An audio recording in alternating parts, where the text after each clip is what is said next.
Hello, and thank you for joining Cadre's webinar on reconnecting with the roots of the IEP IFSP process. Today's webinar is one in a continuing series of Cadre webinars. As I introduce our speaker, I would encourage you to respond to the poll questions that we have up. We very much appreciate getting this kind of data from you. As I mentioned previously, there will also be a few questions at the end of the webinar. We very much appreciate you taking the time to provide us with answers. They provide us with very valuable data and information that's of use both to us and that we enjoy showing our funders, the U.S. Department of Education. So I'm really delighted that Greg Abel agreed to join us today as our presenter.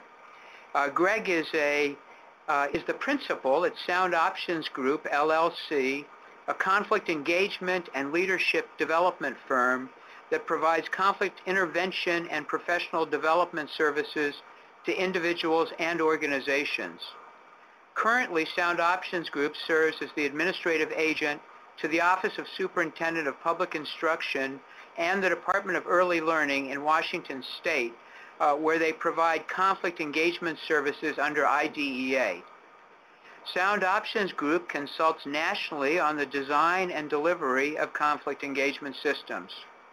Prior to entering the field, Greg spent 15 years in public education as a school psychologist and special services administrator.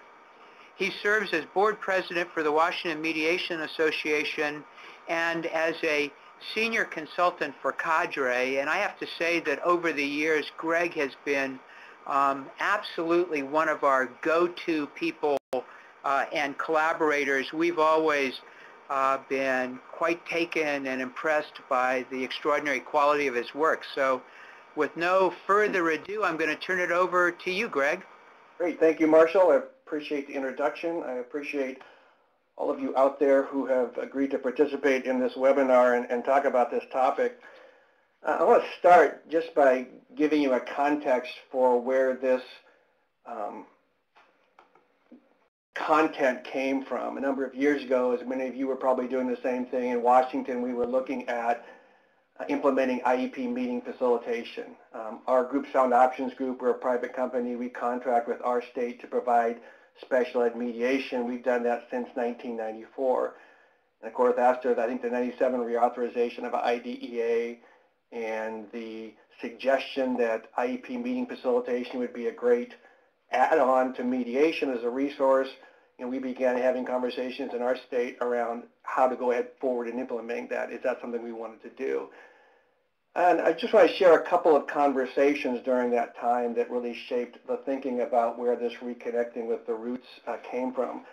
We were at one regional office in our state. We call them educational services districts, and we were talking about IEP meeting facilitation, talking with a group of special ed directors about what they thought about the resource, that would make sense. And clearly out of that conversation, there was an awareness, sure, IEP meeting facilitation seems like a great idea. However, one of our concerns is that maybe the IEP process itself has become broken. And that while at one level adding IEP meeting facilitation to the IEP process would be useful, maybe we needed to step back and really look at what's become of that process itself. You know, that actually adding facilitation to a broken process adds some value potentially, but also has some downside to it. So that really had me begin thinking about, and had us begin thinking about, and I'll come back to it later, how do we as a state begin to sort of move upstream, again using Cadre's language, and look at how we influence the effectiveness of that process upstream from adding a facilitation resource. So that was one, I think, piece that came out of that. And so, you know, we've reflected on, and I've got the objectives on the screen there, what's currently happened around that. And in my sense is that where we've put a lot of energy in improving the IFSP or IEP process both has really been around compliance kinds of issues. And that was, you know, triggered in a conversation. I was with a district in another state and then done some training during the day, and we were having dinner that night and conversation. And one of the people that in the conversation was lamenting that for their district, the primary metric of a good IEP that was being presented to them was that it needed to be legally defensible. That a good IEP was a legally defensible IEP. And they were struggling with that, and I just found myself going, gosh, I don't know whoever invented the IEP process, and I don't know the specifics of who did that, but when they came up with the process, I don't think the idea was to create a process that would produce the end that we were going for was this legally defensible document. So, again, that triggered. Have we come to that point where, as we are looking at improving the learning of students and students who have special needs around learning, that we will achieve that objective when we produce a legally defensible document? Now, again, I want to be really clear. I think that compliance and that there are regulations and structures of that process that we need to consider. However, I think we've put an inordinate amount of effort in that side of the equation at the expense of considering other kinds of options. So one of my goals in this process is begin to think about, so what does make a good IEP? What are people's expectations and assumptions about what that process looks like? And to begin synthesizing, both for myself and for those of us who work in this field, what we ought to be focusing on as characteristics or elements of an effective process. Finally, and this is on a bit of a lighter note, we could turn to the expertise of Dr. Seuss on the IEPs, and many of you may be familiar with this. I'll just read it briefly. IEPs by Dr. Seuss. Do you like these IEPs? I do not like these IEPs. I do not like them. Geez Louise. We test, we check, we plan, we meet, but nothing ever seems complete. Could you like the form? I do not like the form I see, not page 1, not 2, nor 3. Another change, a brand new box. I think we all have lost our rocks. That's actually my favorite line. Could you all meet here or there? We could not all meet here, there. We cannot all fit anywhere. Not in a room, not in the hall. There seems to be no space at all. Could you meet again? I cannot meet again. Next week?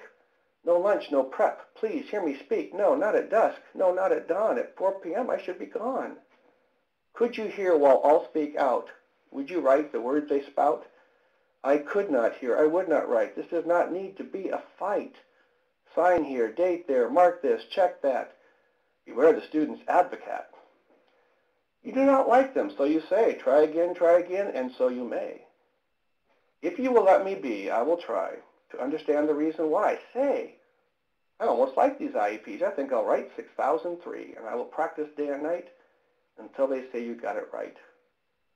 Now again, clearly some humor in that. On the other hand, I think it also reflects some truth in the frustration with the process. And again, as Marshall said, I have a background in special ed, and as a school psychologist, sat in many IEP meetings. And I look at the time at that point where we were a district highly focused on compliance, and our IEPs probably were about 8 pages long, and now I look at IEPs that are 35 pages long we spent a lot of time struggling with the technology and how to enter the data into the IEP, and so that process. So that gives you a context of where this is coming from and looking at, what's the purpose of this IEP meeting? In our business, we do a lot of work with teams, and we have a model that says, teams need to clarify some specific things when they're going to function as a team. And one of the primary things that teams have got to function is, what is our purpose? If our purpose is to create a legally defensible document, we will put energy and effort into those elements that support that purpose. I'm going to go back and say, I don't think the purpose of an IEP process is to produce a legally defensible document. To address the compliance and legal components of the IEP process are essential as we work together to build trust in moving forward, but that's not the outcome that brings us together. The outcome that brings us together is, how do we address the specific learning needs of children who exhibit the need for specially designed instruction. And so what I wanted to do is begin looking at, in my mind, what are the key elements of that? How do we identify what are the aspects of this process that we should be looking for and beginning to align ourselves with? Now, in this particular context, we don't have the opportunity to do this, but on the screen you'll see a little activity, and if we were in the same room, we often use this activity as a way to get clear on what are the groups assumptions and expectations around an IEP process. This is called an assumption paper, the activity, and the activity is designed to surface. When people enter a shared process, what do they bring to the table as far as their assumptions and expectations around the purpose for being there? And so the way this exercise works, and I invite you to consider using it maybe with the group to facilitate dialogue around this topic, is when I visualize the implementation of an excellent and successful IEP process, I assume, and the way you work the process is people take 3 to 5 minutes and they just respond to that verbal prompt in written form. And pretty much they don't write a narrative, it's just writing bullets. I assume this, I assume this, I assume this. And then depending on the size of the group, you can do it as a single group or you can break into small groups. People share their responses with each other. This is what I assume makes a good IEP process. And in that process of sharing, there's clarification of what those assumptions are. When you say there's good communication, what do you mean by that? And the group begins to synthesize that into some common shared assumptions and expectations around what this IEP process would look like operating effectively. And then it begins to create a context in which we can begin to align our actions as a team, professional development as a team, how do we begin to move towards aligning ourselves with those commitments. So we're not going to do that now. I would invite you, if you wanted to use that just as a conversation starter, so to speak, with the group around this particular topic, that you might choose to do so. Using that sort of a framework, I've identified what I think are 4 key aspects or elements of what makes a good IEP IFSP process, and I'd like to just go through those right now. These are my themes, what comes out of that conversation, and I'm not sure how they might relate to what yours are, but again, it's a way to start that conversation. So here's number 1 for me. An IEP process, an IFSP process, needs to be innovative, or it needs to produce innovation. I mean, that's the primary process of an IEP IFSP process, because what we're saying is that this child, this student, is not learning in a traditional context. That, what is the definition of special education? This child needs specially designed instruction. That the regular general ed curriculum and options in an IEP context, Part B, is not meeting his or her needs. And so we need to innovate. We need to do something different. Well, what does that mean? Well, if you go to a dictionary definition of innovation, basically, it means to create or introduce something new, to be creative. And that's really what I think, the idea of an IEP team was in the beginning. Let's bring together a group of people with diverse experience, perspective, knowledge, points of view around the issue in case this child's learning, and let's leverage that learning to create something new, all right? And I think we've lost some of that. And so when you think about innovation, it's not about complicated. It's a very complex task. And something that informed me on this a couple of years ago, I was reading an article about innovation. I think it was actually in the healthcare field. And in the context of talking about innovation, the author was differentiating between 3 types of problems or challenges: a simple problem, a complicated problem, or a complex problem. And he gave examples of each of those, and we're going to leverage this in the subsequent topic in a moment here. But he said a simple problem would be like baking a cake.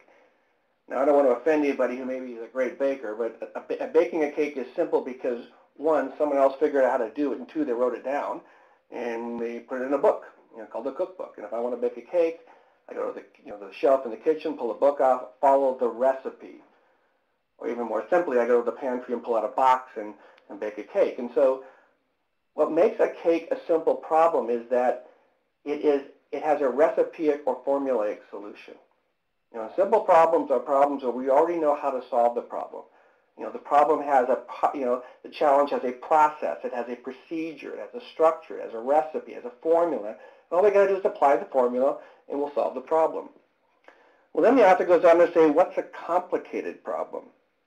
He said a complicated problem is like a simple problem, it's just more complicated. And I always love those kinds of definitions, but the example they gave would be building a rocket. Now, it's fairly obvious that building a rocket is way more complicated than baking a cake, but what's similar about the two is that if you build a rocket, and if you launch it, and if it works, if you build another one exactly like it, it's going to work.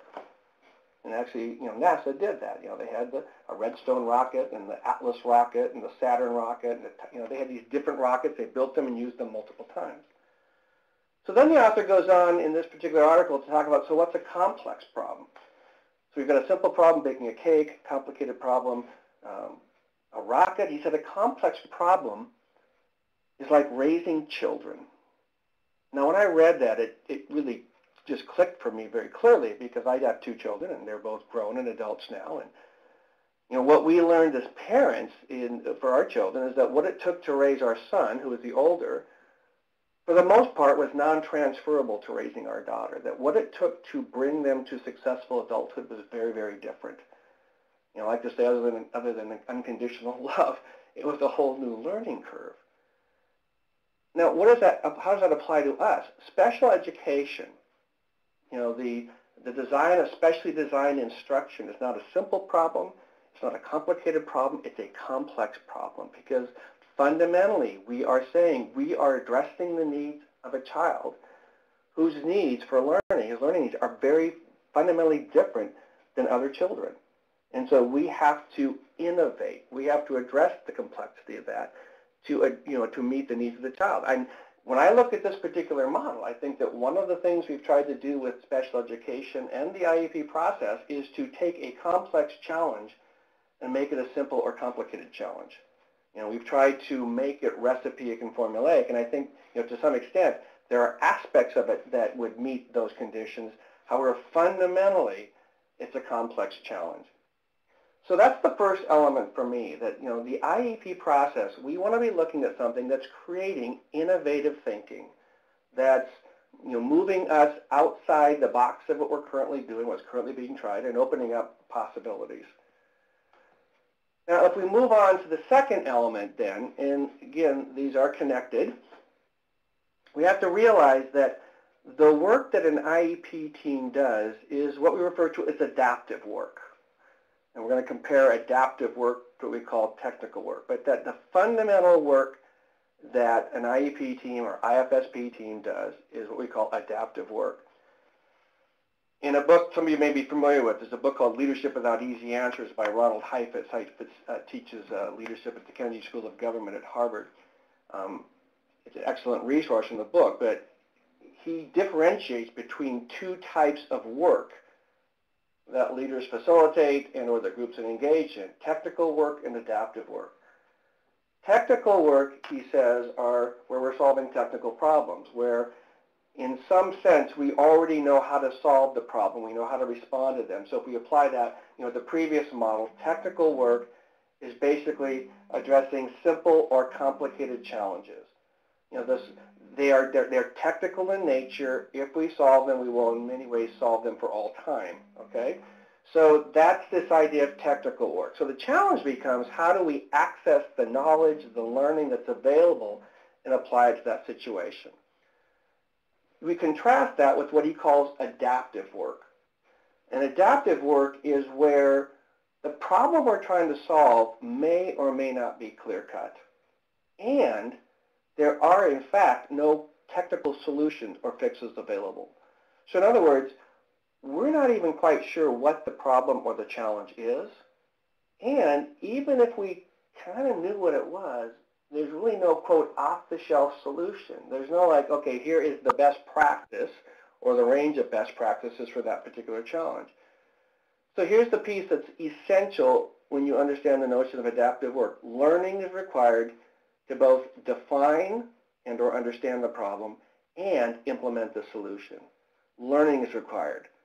So fundamentally, and this is a belief that I have for almost all teams, but I think it's particularly true for IEP teams, IFSP teams, is that our fundamental job in order to achieve innovation as a team is to engage in shared learning. That's what we're there to do. If in fact we are not engaging in shared learning, we're losing the value of this particular team. See, I believe that, you know, again, this IEP, IFSP process was built on that notion. We're dealing with a complex challenge. None of us as individuals have sufficient understanding or information to address that challenge, so we're going to create a team of people who bring diverse experience or perspective together, whether they be OTPTs, SLPs, school psychs, regular ed teachers, general ed teachers, other kinds of specialists, nurses, you know, adaptive technology folks. I mean, we're going to come together and we're going to bring in parents, and we're going to bring that knowledge together And we're going to recognize that we all have, our knowledge has value, and we're going to leverage that for moving forward. So, key aspect, key work of the IEP team, are we doing adaptive work? Again, I'm going to say, I think, that in looking to improve the IEP process, we've put a lot of energy in the technical aspects of it. And clearly, there are certain aspects of the IEP process, IFSP process, that are technical in nature. However, fundamentally, the technical aspects of the IEP are to document the adaptive work that the IEP team does. So moving on, oops, got to go back. Looking at Heifetz's model, and this again is from the reference I spoke to earlier, Leadership Without Easy Answers. Heifetz identifies 3 types of situations in which teams find themselves. And you know, as a mediator, as a facilitator, I often look at these 3 types of situations as, you know, characteristically 3 different types of conversations. And I think that as teams are coming together to engage challenges, it's sometimes helpful. And I've actually used this model with a number of different types of teams to determine what's the conversations needed for the challenge that we're having. So a type 1 situation for Heifetz would be the problem that we're trying to address is clear-cut. And if we went around and we sort of polled the entire team, the team would say, yeah, this is, we understand. This is the problem. This is the challenge. This is what we need to address. Okay? We're all in agreement on that. We need to deal with that. And we all agree what the solution is. No one's in disagreement about that. And so typically, in a type 1 situation, you will grant authority to whoever has the technical expertise to accomplish that kind of challenge. So, for example, I go back to my days as a school psychologist. You know, the team determines, after maybe doing some pre-referral kind of work with a particular student, that in fact the child needs to be evaluated to determine if he or she is eligible for special education instruction services. All right, that's a type 1 problem. Because you've got documents that are required to do that. You know, how do we make a child quote we used to call a focus of concern? How do we get parent permission for assessment? Those are all technical in nature. Those are often type 1 situations, and typically, at least in the districts I work with as a school psychologist, that was my job. The team would come together. We need to address this. We need to evaluate this child. Pardon me, and school psychologists start the process. We give you the authority to do that. A type 2 situation, a little different. We all agree what the challenge is. We are pretty clear what the problem is. And yet, there are multiple solutions out there for how to address that particular challenge. I mean, there really are a range of what could be best practices, so to speak, you know, research-based instruction out there of what we need to do. And so what we as a team will often do is we will tap into people who have expertise on what we're trying to address. We will give them authority to share information with us about the range of options for us, and as a team we'll make a decision. We will learn from that conversation what are the options, and we'll decide here's the option we're going to implement. So for example, if we believe that, I'm going to just make this one up quickly, that the child, that the student really needs to do some work around expressive language, and maybe we've assigned that to the speech and language pathologist, SLP, then we're going to access the SLP's resource. They tell us what are the range of things we might do to improve expressive language, and we're going to look at those. As a team, we're going to decide here's what we're going to do around that particular area. Or if we want to improve, you know, math computation skills, okay, what are the options for improving math computation, math reasoning? Let's look at the options out there. Let's learn what's available. Let's decide as a team what we're going to do. So it's a combination of technical and adaptive in that you're tapping into pre-existing resources and knowledge and options for moving forward, but you're having to decide which of those make sense for this particular student in this particular situation. So we're having to adapt, look at what's available, and adapt it to this particular need. Type 3 situation is the most complex because we don't even agree what the problem is or what the challenge is. You know, for a young child, that might be failure to thrive. We don't know what that is.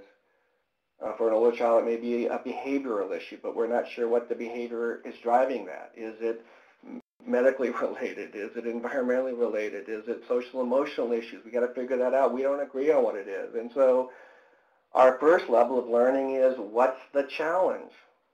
What are we trying to do? You know, out of the special ed context, I often get called from, I do a lot of work with schools. I'll get a call from a school principal or school superintendent and say, I want you to come and work with my building A. I go, what's the problem? I go, what's a climate and culture problem? Well, climate and culture, that could mean lots of different things. And so our first conversation is, what do we mean by climate and culture? Because I'm saying, I don't even know exactly what you mean by those terms. They have connotation for me, but I'm not sure what they mean for you. So that's the first level of learning. The second level of learning, once we figure out what the challenge is, we got to figure out how we're going to address the challenge, how we're going to address the problem, how we're going to improve in that particular area. And in fact, there are no off-the-shelf solutions. We have to create something. I think in many ways, when we come together to address, for example, the behavioral needs of children, and we develop a behavior intervention plan, that's in a type 3 situation. We're saying, what's the behavior intervention plan that's going to meet the objectives that we're trying to meet around this particular student? And just because we've got a plan that worked for child A over here does not mean it means for work for child B over here. We have to figure out what that looks like. That's adaptive work. And that's ongoing work, because you try something, it works, you do more of that, you try something, it doesn't work, you adapt, you adjust it. So in this particular model, what's useful for me as an IEP team is, where are we having our conversations? Again, my opinion, I think that we've put a lot of our energy in the type 1 and type 2 aspects of IEP IFSP conversation and not address some of the type 3 conversations. One, because they're really complex, they're messy, and in some cases we don't know what to do about them, and we're not ready to go there and say we don't know what to do, and so we sort of avoid them. And so again, if in fact the function, the purpose of the IEP IFSP team is to come together and engage in shared learning, one of the questions is, what's the conversation we need to be having? What's the type of challenge that we're facing? Are we in agreement?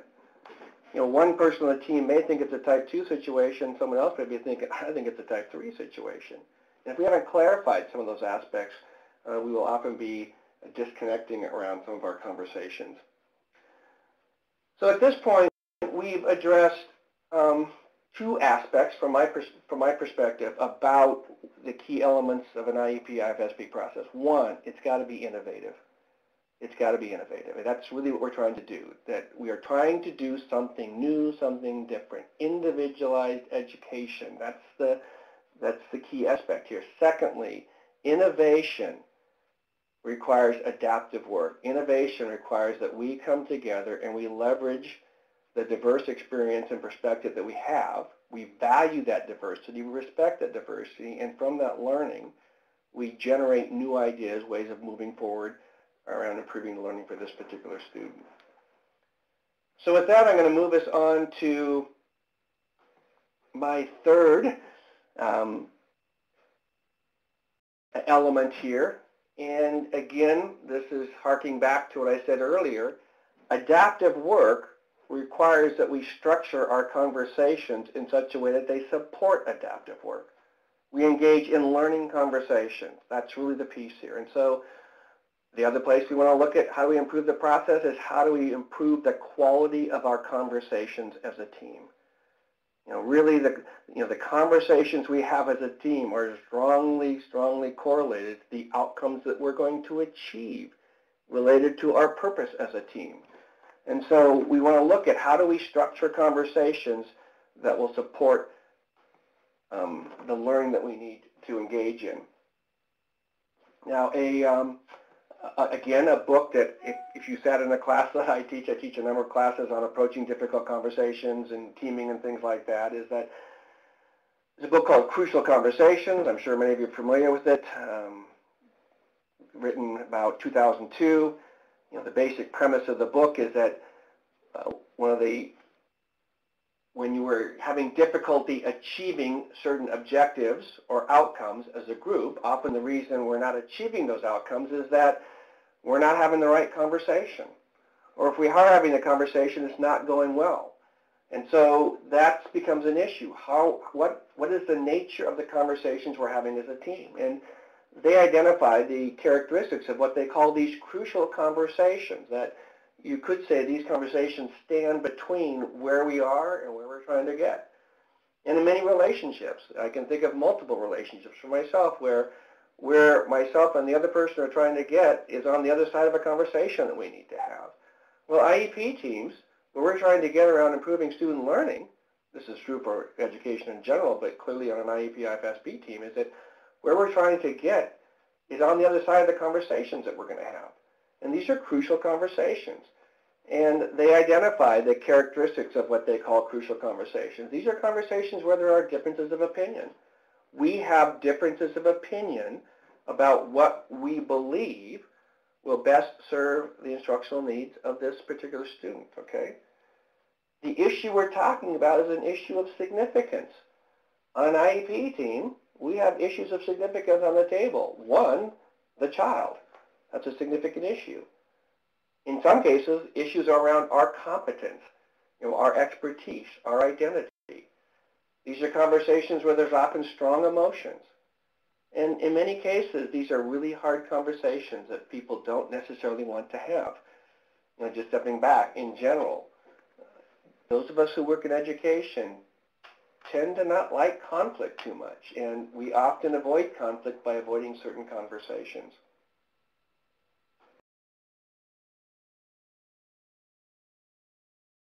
There. When we talk about difficult conversations, and for those of you who do mediation and facilitation out there, you'll probably recognize the truth in some of these statements, is that IEP teams, let me just step back, really are bringing people together to have difficult conversations. And these are difficult conversations. Why? Because what we're talking about, high stakes. We're talking about student learning. Emotional, yes, we're talking about issues about which we have strong feelings. Differences of opinion, absolutely. However, I believe that's at the heart of the IEP process and the IEP team that says we're going to bring people together who, in fact, will have different opinions about how to serve the learning needs of this child, and in fact, we believe there's value in that. Again, my experience working with teams, which is always interesting, on the one level, we respect and value diversity of opinion. In fact, we say that's one of the key values that brings us together as a team. And I always jokingly say we only respect diversity of opinion until it shows up. And then when it shows up, we're not quite sure how to deal with it. So, again, IEP teams coming together have difficult conversations, hopefully with the goal from those conversations to engage in shared learning, supporting adaptive work, moving us towards innovation. When people are in difficult conversations, you got to realize there's almost always more than meets the ear. Again, looking at it from a mediator's perspective, most conflict is not about what we think it's about. Often what people are saying is what's not most important. Often people come to the process withholding information for multiple reasons. I'm not sure I want to share this perspective with my team. And in difficult conversations, one of the fundamental things we've got to look at is how do we make it safe for people to bring pertinent information into the conversation that will inform us as a group, in this case, on how to meet the learning improvement needs of this particular student.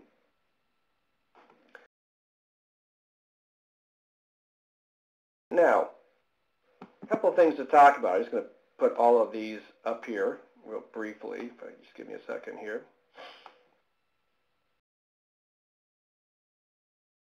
Every conversation that we have has a structure to it. And again, for those of us who do mediation facilitation, that's sort of our stock and trade in looking at structures of conversations and looking to structure the conversation the way that will be more effective. And the structure of the conversation will often invite people's engagement, will also inhibit people's engagement. I'm not sure if you've ever had the opportunity, but you ever been in a conversation where no one tells you this, but you realize that as the conversation's moving forward, that there's probably certain things you shouldn't say. And for whatever reason, the structure of the conversation is telling you certain things are okay to share here, certain things are not okay to share here. Now, we approach, in my experience, most difficult conversation, again, difficult conversations, differences of opinion, high stakes, strong emotions. prepared to tell other people things that are important to us about that particular topic.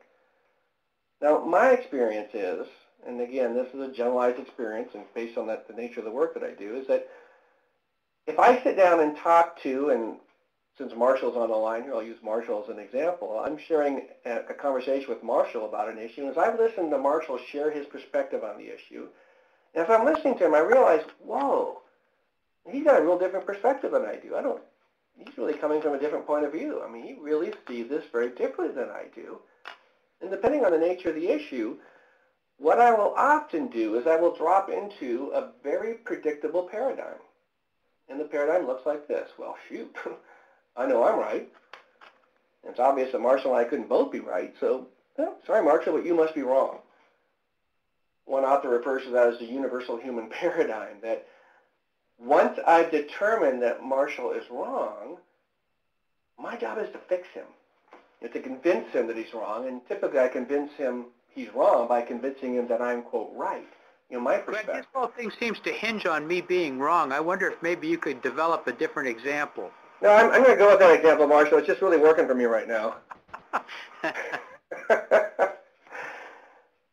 And so once that's the model, I have ceased to be really interested in what Marshall has to say. Why? Because I've determined he's wrong. I've determined maybe his thinking is faulty. I've determined that maybe he hasn't really thought this through very clearly. And so, in service of Marshall, I'm going to let him know what he really needs to know, and that's my particular perspective, okay? So often we need to think about how do we enter these conversations? What's our purpose?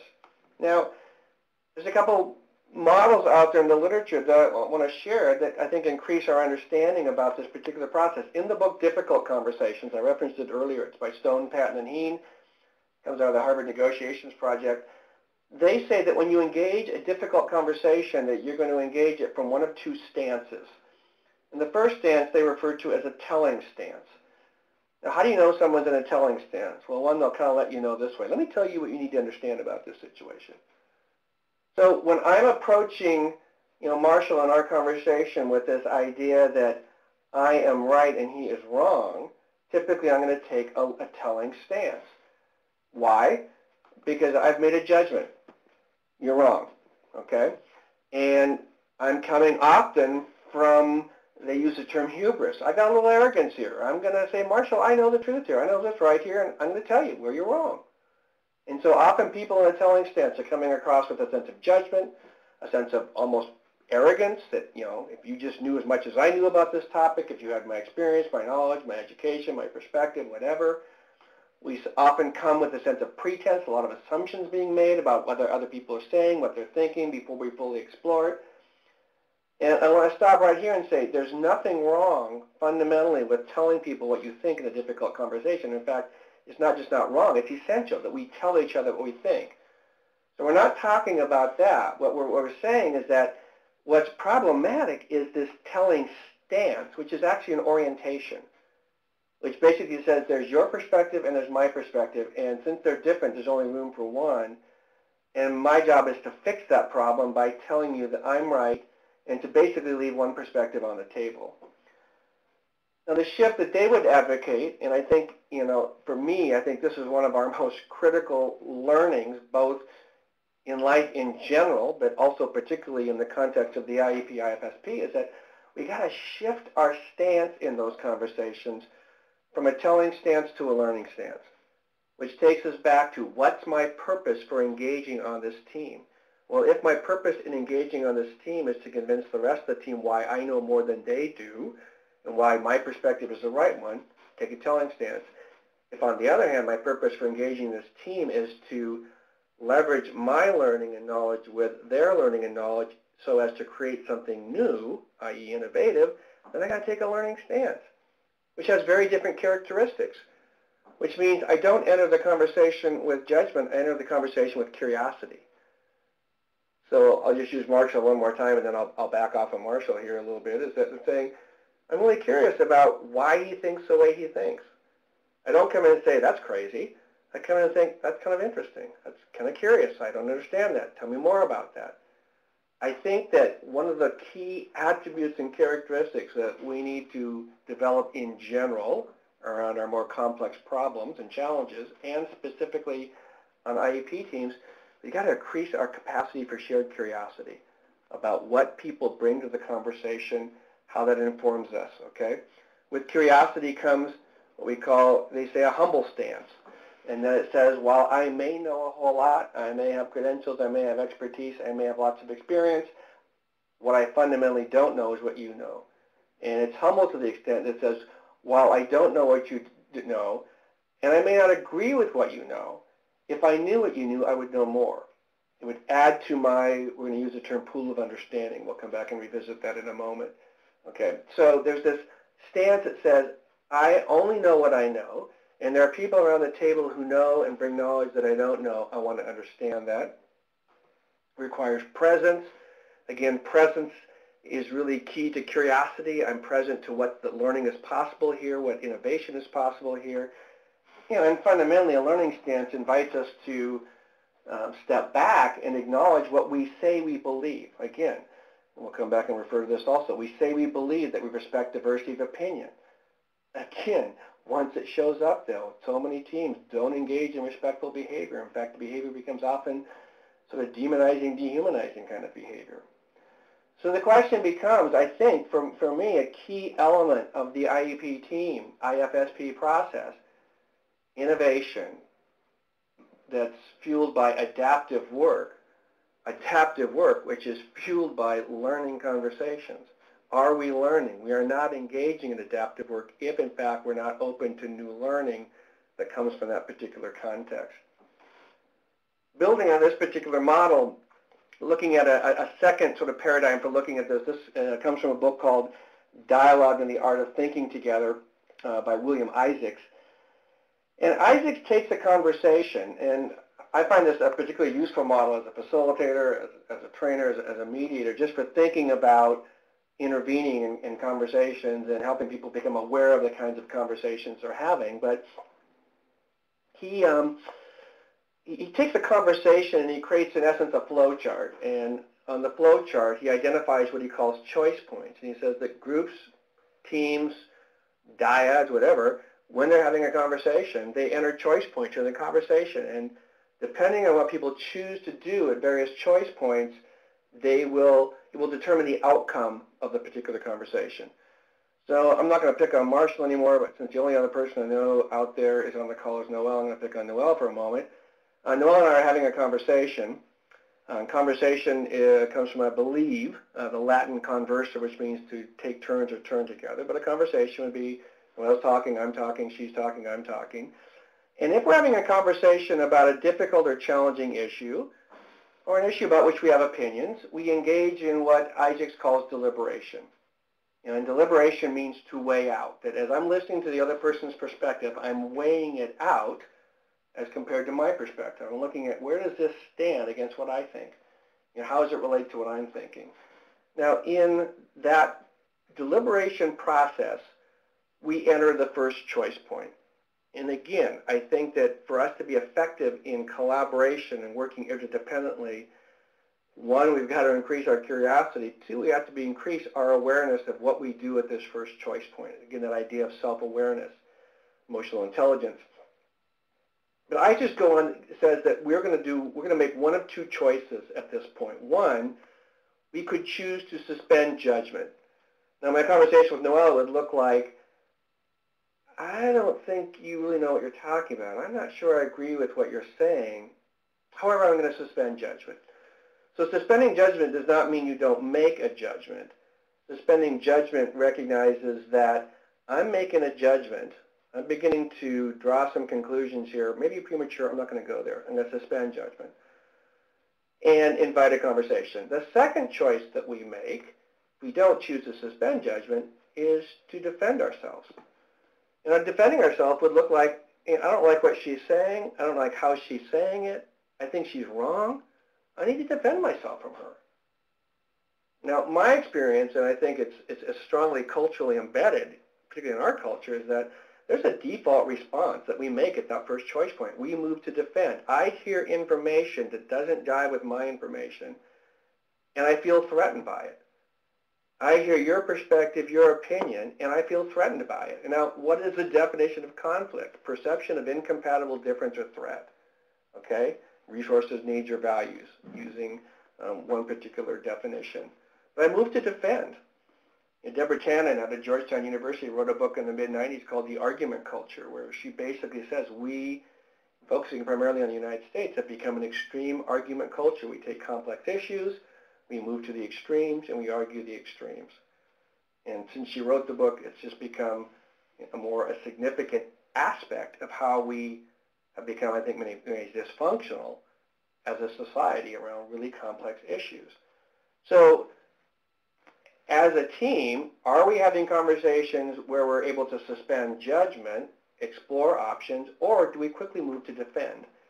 Now, in Isaac's model, if we move to defend, we enter a second choice point where we're going to have what he calls a controlled discussion or what he calls a skillful conversation. Now, just looking at the words, it doesn't make it's hard to distinguish what he means by those, but the word discussion, and Isaac's is really in the language, comes from the root word discutere, which means to strike apart.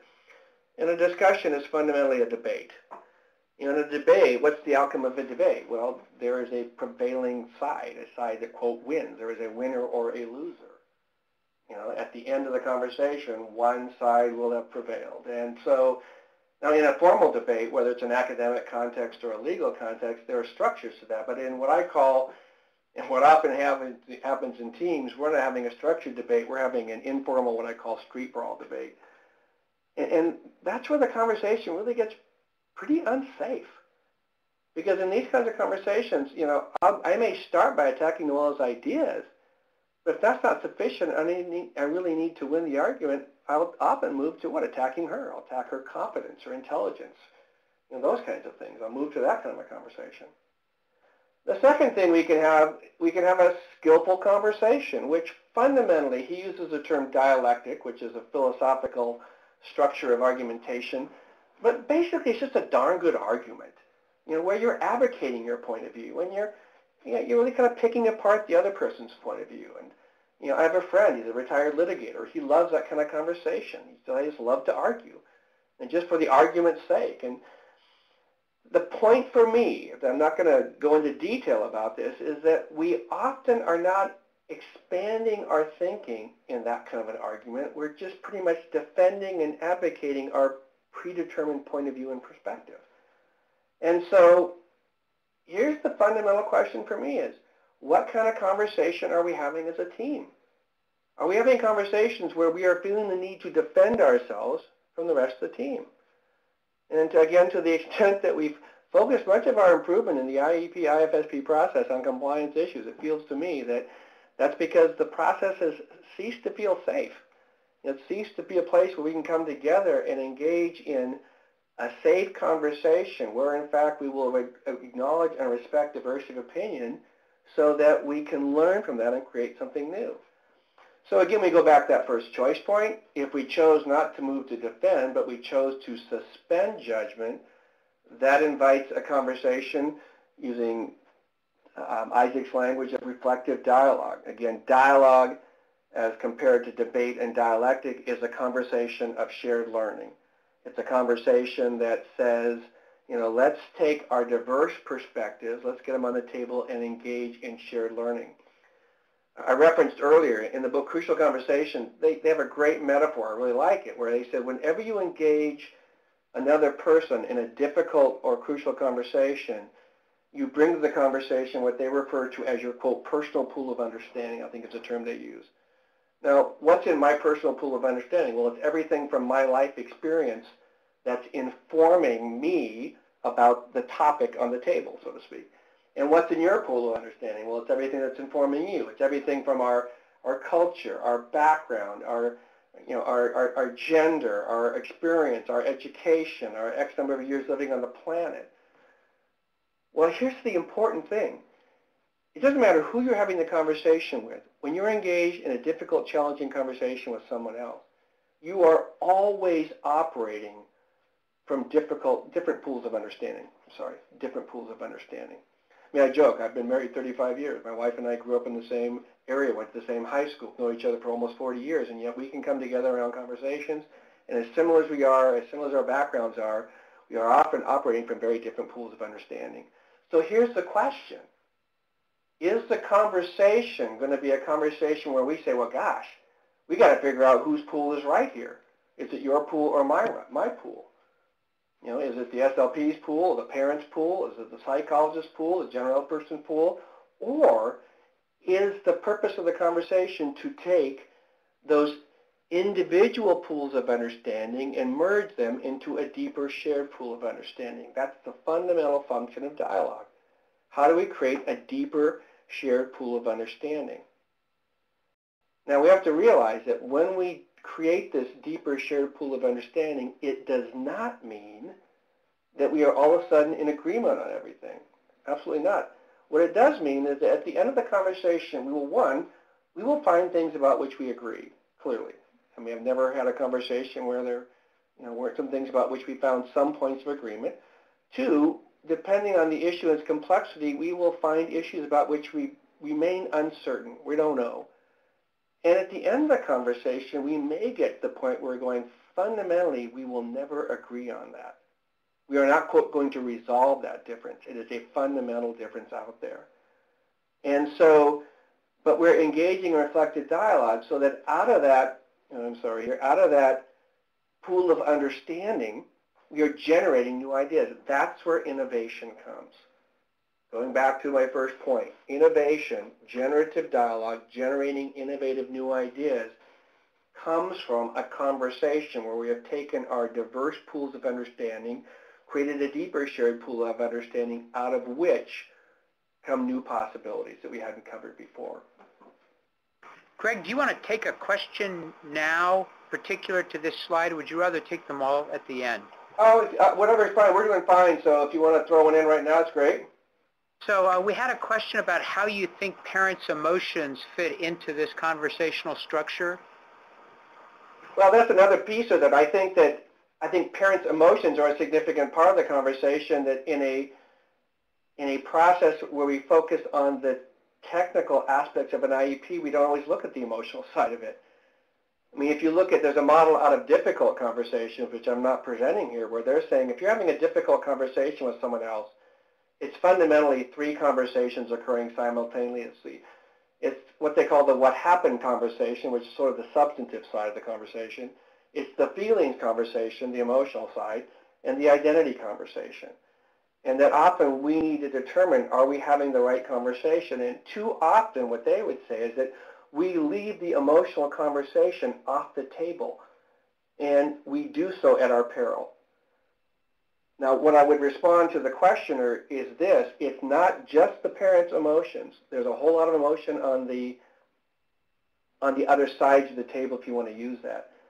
We're talking about conversations around which there are, again, what are the characteristics of these conversations? Differences of opinion, strong emotions, high-stakes issues. And so, again, I think part of the process to be a civil, compassionate process where it's going to feel safe, to engage in shared learning, is a process where we're going to need to, as a team, be able to engage and be with the emotions that are out there and make it safe to acknowledge those. My experience is that when we don't acknowledge the emotions of those in the process, I'm not just talking about parents, their ability to engage in the process becomes diminished. So, Marshall, I'm not sure if that answers the question or not, but that's my first take at it here. Great, thank you. Okay. So I want to, before I move on to the fourth aspect here, just quickly, we've talked about innovation. We've talked about innovation driven by, again, this notion of adaptive work. The key aspect of adaptive work is requiring new learning. And we've talked about adaptive work facilitated by learning conversations versus telling conversations, where in fact we're looking at, are we structuring our conversations such that they will facilitate generating new information and new ideas. The last piece I want to look at is, well, actually I want to leave a couple quotes here. Particularly it refers to shared learning. Individually intelligent people can collectively make stupid decisions from shallow pools of understanding. And that's actually one of my favorite quotes, is that you can get the smartest people around the table, around complex challenges, And I don't care how smart they are. If they're not willing to leverage their individual knowledge into collective knowledge, they're not going to make good decisions. And the question is, are we making these conversations safe enough for us to share critical information in that particular process? And you can laugh at the quote at one level, and often when I share it in a group setting, people will laugh at it. And I go, it's funny at one level, it's tragic at another level. I mean, if you look at a couple of examples, you look at the Challenger accident and look at what was the root cause of the Challenger accident. When it blew up, I mean, people often say, well, the root cause was that the O-ring failed and gases leaked and the glasses exploded and it exploded. I go, yeah, but that's not the root cause. The root cause, when they finally finished their investigation, was not that O-ring failed. It's that they knew the O-ring was potentially going to fail. Management had been warned by engineers, and that information did not get to the right people. Right people were involved in engaging in that information, and they made a decision to launch the shuttle in conditions under which they shouldn't have launched. Individually intelligent people, absolutely, really, really smart people, but not making good decisions because NASA had a culture of very siloed information flow and connections where information did not flow. The measure of a group's intelligence is the depth of its shared pool of understanding. Again, the intelligence of an IEP IFSP team is how do we take and leverage our individual knowledge and information to create shared knowledge and information. The last piece I want to focus on, and this is one that we're spending a little bit of energy in our state looking at, is too often we look at the IEP process as being an IEP meeting. And I understand because of logistics and time. I mean, I've been in the system and understand the ramifications of it. But again, I think there's a distinction between the IEP meeting and the IEP process. And in my mind, the IEP meeting is a singular event in an IEP process. And that if we're going to improve the process, we've got to look at the process outside the context of just a specific meeting. Too often we come together, and again, I realize because of time and logistics and the complexity of it, and say, we're having the IEP meeting, and we decide we're going to do everything that has to be done in that process in this IEP meeting. And in some cases, we schedule 30 minutes, 45 minutes to have this conversation. So the term that I've just put out there is an IEP life cycle, and that the cycle has multiple points in it where, in fact, we could look to improve the overall process and outcome of that. And I just, from my own experience, just sort of jotted down what I thought were some of the aspects or the events within this life cycle. The life cycle often starts before the child's even in special education with pre-referral work. I guess now in some cases we call it RTI, where we're gathering information about a student. This student is not maybe meeting objectives, not learning effectively, and so we're saying, well, we're going to do some things. We're going to try some options. We're going to try some interventions. That's a first learning event. That's the first learning event actually for the IEP team, if you think about it, where we're coming together and say, let's try some modifications to what we're currently doing.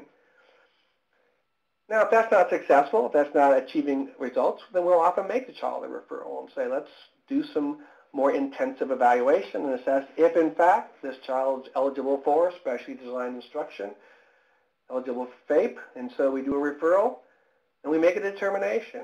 That referral process is a huge learning process where we're hopefully learning about this child, his or her history. We're doing a deeper dive into learning about his or her learning and all those kinds of issues. Maybe there's a medical evaluation going on with that. And we determine that, in fact, the child is eligible for services, and we create this IEP, and we have an IEP meeting. We have an initial IEP meeting that says, are we going to agree that this child is, in fact, needing specially designed instruction, or are we going to trigger that with this first IEP process?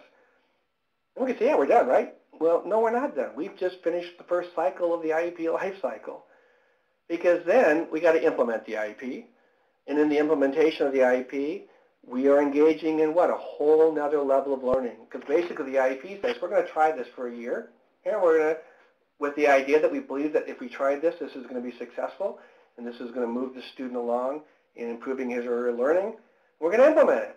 And we don't know for certainty if it's going to be successful, but we're making our best professional team recommendations, and we're going to implement that. And the implementation process is where we learn. And we have ongoing learning events, some formal, some informal. We have conversations with each other.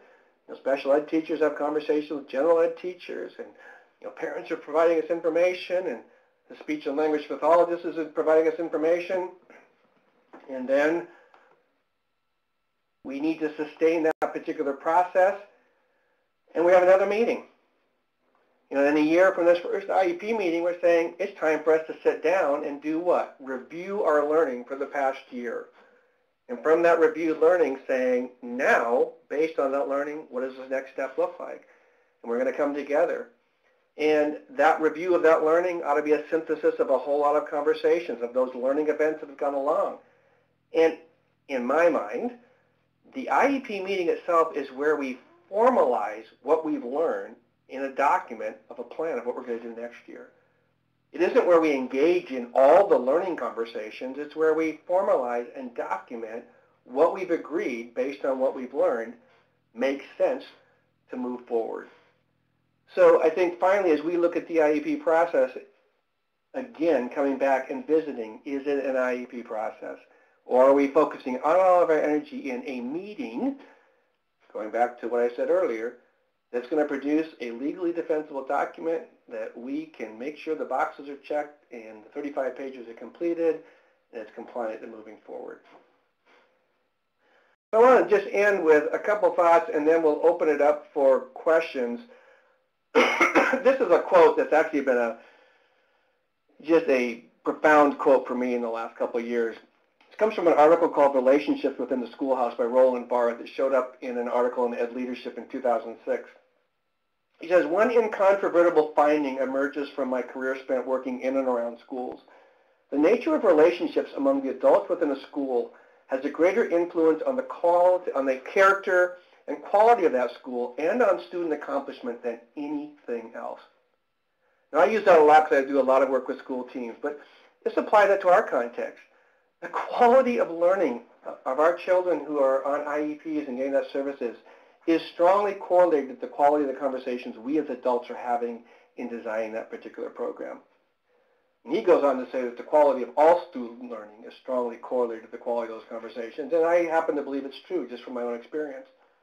So the question is, are we as a team bringing adults together who are having quality conversations of shared learning that will fundamentally not have us feeling better as a team about ourselves, but will fundamentally produce an IEP designed to improve student learning? So the last thing I'm going to just leave us with is the question of where are we in or out of integrity. And I started with a comment that I believe that the IEP process has gotten out of integrity. And what I mean by that, to be in or out of integrity, is that the process itself is not aligned with our commitment. That we are committed to bringing people together to engage in shared learning, to produce a plan that will improve that student's learning. And yet if our energy has been put into creating a legally defensible document, I'm sorry, I'm not part of an IEP team with my purpose to create a legally defensible document. Do I want to be legal and compliant? Absolutely. That's not my number one purpose. And so we become out of integrity. Integrity is when our intentions, our actions, our speaking are all in alignment. And I think that the process of the IEP process has gotten out of integrity. And then it's up to us to figure out how do we bring it back into integrity. Not for us as the adults in the system, for the students, our kids, our students. So the question I would just have us begin thinking about and have you reflect on, and based on the thoughts that I've shared here, where do you see that we're currently in or out of integrity with the IEP IFSP process? Where do the four elements that I've identified maybe inform us about where we are in or out of integrity? And the fundamental question for us becomes, how do we bring the process back into integrity? So with that, I want to thank you for participating. I'm going to turn it back to Marshall. I don't know if there are questions out there. We are about 12:35, so Marshall, back to you. So Greg, that was absolutely fascinating, as we expected. A terrific job. So here's how we'll spend the rest of our time. If you have a question then you'll press *6 to be unmuted, and then please mute yourself again after that. In a few minutes, we're going to ask you to take probably 20 seconds to give us some quick feedback on the webinar, and then wrap up with announcing our next webinar, giving you details on the topic, the presenter, and when it will be held. So either type into the chat box, or if you've got a question for Greg, press *6 and please proceed.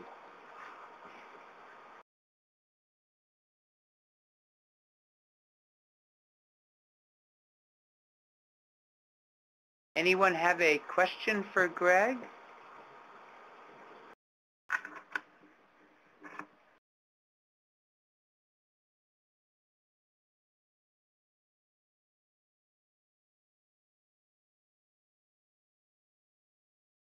Greg, can you give us the definition, the single definition of conflict, perception of an incompatible? Yeah, thank you. This, the definition, this is one that I was introduced to years ago. I believe the source is Morton Deutsch, is a social psychologist, Morton Deutsch, and he calls it the ingredients of a conflict. He said conflict occurs when one, two or more people interact with each other. Based on the interaction, they perceive some level of incompatible difference or threat to their resources, needs, or values. So two or more people interact with each other, perceive incompatible difference or threat to their resources, needs, or values. Based on that perception, he says, they behave in ways that will either escalate or de-escalate the conflict. And then, thanks, Greg. I have a question from Jim Girl. Greg, I get your point, but some of us get nervous when we hear people talk about minimizing the role of compliance.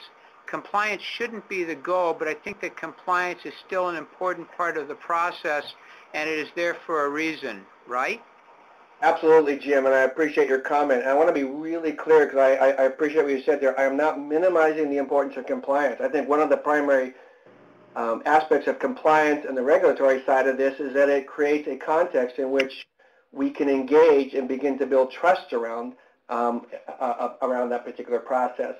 So it's not about minimizing compliance, it's balancing our emphasis of compliance with an emphasis on the adaptive nature of the work. And so I don't think we need to minimize one in order to increase the other. I think that we need to increase our focus on the adaptive, innovative side of this to match with some level, I think, the compliance side. I think we focus on the compliance side because basically it's a lot easier. It's technical in nature, we can solve it. I think we avoid the more adaptive because it's messy, and in fact we have problems that we are, quote, not going to solve. You know, I go back to Bernie Maier's conversation at the Cadre conference in the fall, is that we're dealing with conflict around special education that we're not going to resolve because it's enduring, stubborn conflict. But we got to come together and reach agreements in the context of that conflict. And I think that compliance gives us a structure for reaching agreements, and yet I still want those agreements to move us forward productively around our key purpose, which is improving student learning. So Jim, I appreciate the question. So I'm going to move us forward then, Greg. Again, thank you very much. So we're going to put up the closing poll very quickly and ask you, if you would, to provide us with some assessment information. It'll take just a minute to get this, and then I'll finish up with a quick overview of the next webinar. And I'm sure that if everybody was in the room, we'd be hearing applause. So you should all be able to see the 3 polls. Noelle is getting those set up for us right now. So I'll just give it another few seconds to get the input.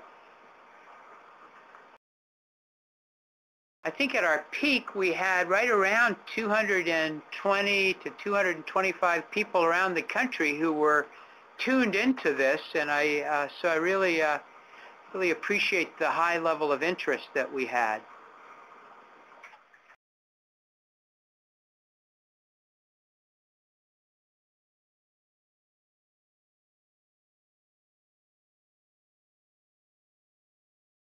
Okay, so it looks like it's stopped moving. So Amy, I'm thinking you've got a screen grab, and so now let me move on, and I'll tell you about what our next webinar will be. I might also mention this webinar has been recorded, and so we will, you will be able to, should you want to, watch it again yourself, but it's also something that if there are colleagues or others who you believe would be of interest, it will be available and watchable at your convenience.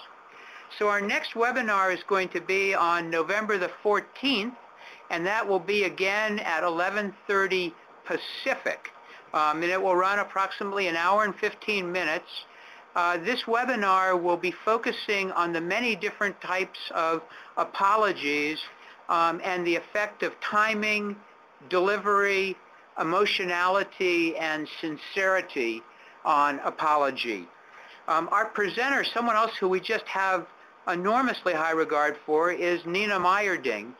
Nina has assisted in the resolution of thousands of disputes and has conducted training throughout the world. She's consulted and trained many groups and individuals in the area of conflict resolution, cross-cultural issues, management skills, and negotiation. She is an adjunct professor at Pepperdine University School of Law, Southern Methodist University's Dispute Resolution Program, and at Lipscomb University. She has a strong background in the field of special education, has a master's degree in special ed, and has worked as a special education teacher, lawyer, parent-student advocate, mediator, and she's now the technical mediation partner for the Wisconsin Special Education Mediation System, which, if you will recall, is one of the 4 special ed mediation systems that Cadre has identified as being exemplary. So more information about Nina and that webinar will be available on the Cadre website. And then once again, thank you, Greg, a tremendous presentation. We're getting lots of positive feedback in the comment field, and very much appreciate you and your willingness to share your expertise with the country. Thanks, Marshall. I appreciate it. It's been fun. Okay, take care, everybody. Thank you very much. Bye-bye. Bye. Thanks.